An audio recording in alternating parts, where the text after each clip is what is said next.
நண்பர்கள் அனைவருக்கும் அன்பான வணக்கம். அடியேன் ரேணுகா தேவி கணேஷ்குமார். இந்த வருடம் 2025 மே மாதம் 15ஆம் தேதி ரிஷபராசியிலிருந்து மிதுன ராசிக்கு குரு பகவான் பயிற்சி ஆகிறார்.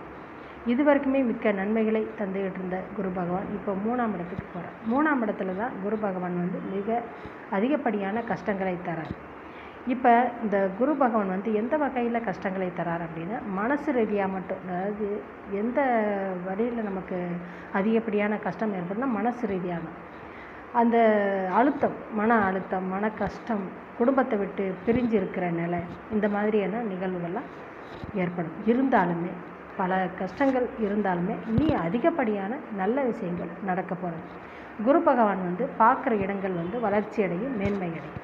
அப்படி பார்க்கும்போது உங்கள் ராசிக்கு 7ஆம் இடத்தையும் 9ஆம் இடத்தையும் 11ஆம் இடத்தையுமே குரு பார்க்குறார்.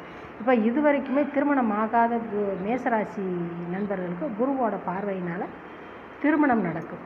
பொண்ணு மாப்பிள்ளைன்னு பார்த்துருந்த எல்லாருக்குமே நல்லபடியாக திருமணம் முடியும். மனைவியின் உடல்நிலை சீராகும். அவங்களால நன்மை மிக்க உற்றார் உறவினர்கள் நண்பர்கள் வழியில் லாபம் உண்டு, உதவி உண்டு. அவங்களால உங்களுக்கு சிறப்பு. இப்போ 9ஆம் இடங்கிற பாக்கியஸ்தானத்தையும் குரு பகவான் பார்க்கறதுனால தந்தை வழி உறவினர்களால் மிக்க மேன்மை உண்டு. ஆடை ஆபரண சேர்க்கை உண்டு. கோயில் குளம்னு போயிட்டு வருவீங்க, தீர்த்த யாத்திரை போவீங்க.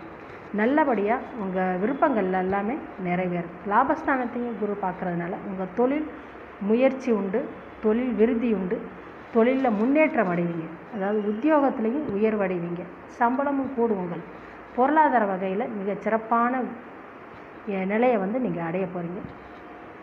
சில கஷ்டங்கள் இருந்தாலுமே, இந்த 3ஆம் இடத்து குருவால் இருந்தாலுமே அதெல்லாம் தெரியாத அளவுக்கு பல நன்மைகள் ஏற்படும். நன்றி நண்பர்களே, மிக்க நன்றி.